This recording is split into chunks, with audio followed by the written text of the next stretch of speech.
और दूसरी बात क्या, लोग कहते हैं माता लक्ष्मी ने हाथ पकड़ लिया। मां से दयालु कोई होता है? लोग कहते हैं इसलिए ने माता लक्ष्मी ने हाथ पकड़ लिया कि कहते हो कि सब दे दोगे तो तुम कहां रहोगे। अरे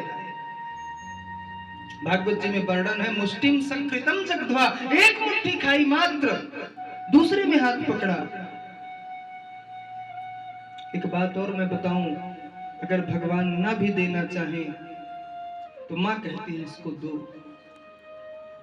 हमारी माता रुक्मणी, हमारी माता सीता, ये साक्षात लक्ष्मी स्वरूप है, वो दरिद्र नहीं है। मां कहेगी नहीं। हम लोगों ने उसको महाराज प्रसंग को इतना दूषित कर दिया। आजकल तो ऐसे ऐसे वक्ता है महाराज, भागवत जी की पूरी हिंदी भी नहीं पढ़ते तरीके से और कहते हैं हम वाचक हैं, सनातन धर्म का पतन करते हैं, सुदामा को गिरा हुआ बताते हैं, द्वारपाल रोकते हैं। अभी कल कुंदनपुर में कथा आई, माता रुक्मणी ने पत्र लिखा, ब्राह्मण को दिया, ब्राह्मण को रोका किसी ने? और सुदामा चरित्र में क्यों? क्योंकि कुछ पदों और गीतों के माध्यम से सुदामा चरित्र सुनाया जाने लगा तो सुदामा चरित्र ही विकृत हो गया। अरे द्वारपालो कन्हैया से कह दो।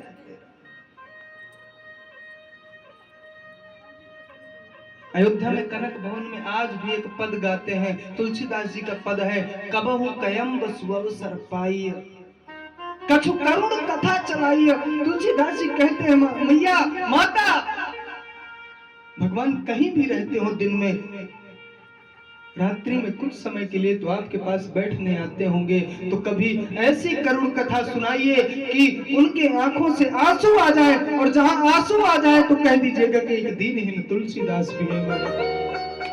माताओं कहते तो इतना कोमल होता है, और उन माता को हमने कह दिया दरिद्र, इसलिए हाथ पकड़ लिया कि बस इसको और ना तो हम कह रहे हैं। भगवान की ये पद्धति नहीं है। अरे मैं तो कहता हूं जिसको भगवान देना भी ना चाहे उसको हमारी माता लक्ष्मी कहती है इसको दो। एक बार भगवान राम और जानकी जा रहे थे, रास्ते से देखा कि एक व्यक्ति ठंड से सी कर रहा था। माता ने कहा महाराज इसका कल्याण कर दो। कहा इसका कल्याण नहीं हो सकता, क्यों? ये पापी है, अधमी है, दीन है। महाराज ये पापी नहीं है, ये तो हमारा नाम स्मरण कर रहा है, ठंड के कारण ले नहीं पा रहा, सी इसलिए कर रहा है, सीता राम कहना चाहता है। इतनी हमारी माता दयालु, और हमने कह दिया क्या संपत्ति के लिए? ऐसा नहीं है महाराज, ऐसी कोई पद्धति नहीं है। हम कहते हैं कौन ब्राह्मण निर्धन था? देखिए एक बात भागवत जी में कहते हैं, कृष्णस्यासीत सखा कश्चित ब्राह्मणो ब्रह्मवित्तमा। पहली लाइन है भागवत जी में जहां से सुदामा चरित्र प्रारंभ होता है, तो क्या लिखा व्यास जी ने? कृष्णस्यासीत सखा कश्चित ब्राह्मणो ब्रह्मवित्तमा। कृष्ण के कोई सखा थे, सुदामा का नाम क्या? महाराज काम से नहीं कर्म से पहचान होती है, नाम से नहीं कार्य से पहचान होती है। और कैसे थे सुदामा? ब्रह्मवित्तमा, जिनके पास, हम लोग कहते हैं गरीब है, वित्त माने क्या होता है? धन। और कैसा धन है उनके पास? ब्रह्मवित्तमा, ब्रह्म रूपी धन है। अब बताइए जो ब्रह्म को जानने वाला हो, ब्रह्म जानीति ब्राह्मणा, वास्तव में ब्राह्मण वो है जो ब्रह्म को जानता हो, और जिसके पास ब्रह्म रूपी धन हो, फिर वो गरीब किस बात का? हम लोगों ने सुदामा की ऐसी स्थिति बना दी, वो यहाँ मांगते वहां मांगते, सुदामा जी ने अपने जीवन में कभी मांगा ही नहीं। अगर मांगते होते तो ये स्थिति ही नहीं होती। इतनी सुंदर कथा, लेकिन आजकल हम किन पर व्यर्थ की कथाओं में एक बात बताएं, वक्ताओं में भी संस्कार नहीं हो पाते। क्यों? अध्ययन कर नहीं पाते।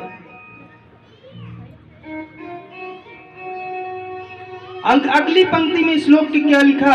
विरक्त इंद्रियार्थेषु प्रशांतात्मा जितेंद्रिया।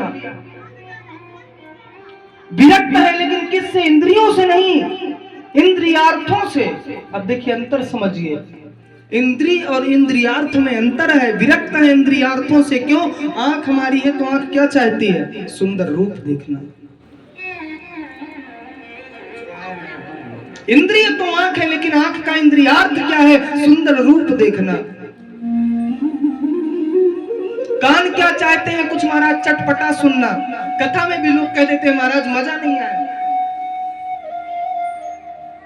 अरे कथा मजे के लिए है क्या?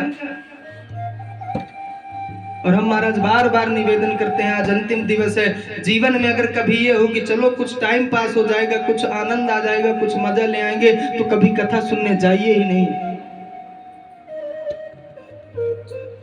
पंडित जी ने तो चुटकुले सुनाए ही नहीं। अरे कथा तो मनोरंजन का विषय ही नहीं है, कथा तो आत्मरंजन का विषय है।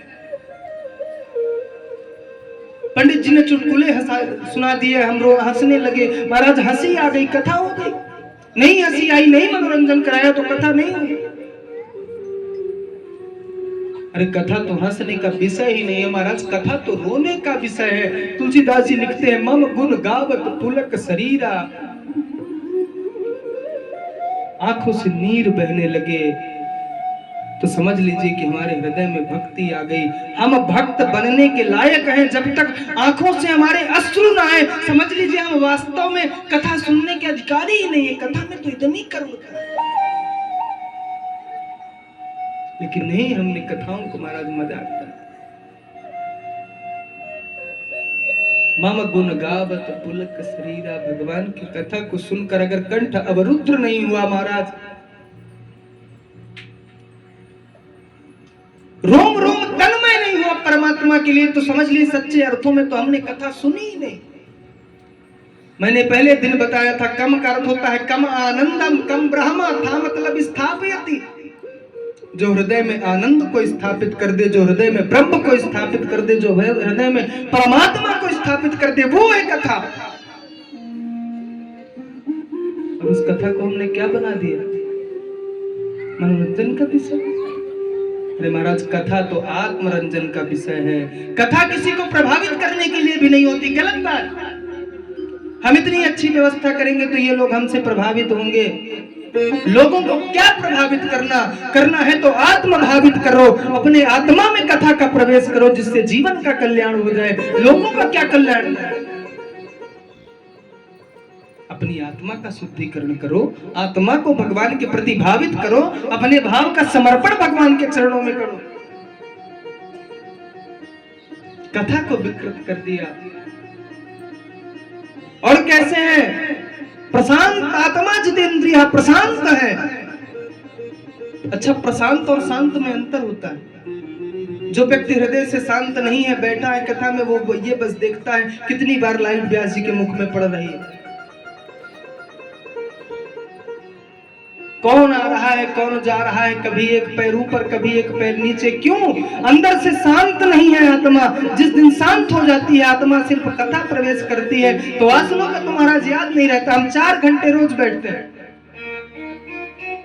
बराबर एक आसन पर आप 6 घंटे बैठिए, हम 6 घंटे इसी प्रकार बैठकर कथा सुनाएंगे। महाराज 8 घंटे बैठिए, 8 घंटे बैठिए।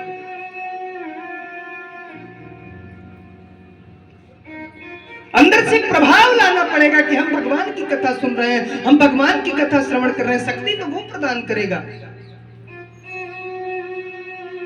जितेंद्रिय है, जिन्होंने इंद्रियों को जीत रखा है, इंद्रियार्थों को जीत रखा है, ऐसे हैं सुदामा जी। विरक्त इंद्रियार्थे सो प्रशांत आत्मा जितेंद्रिय।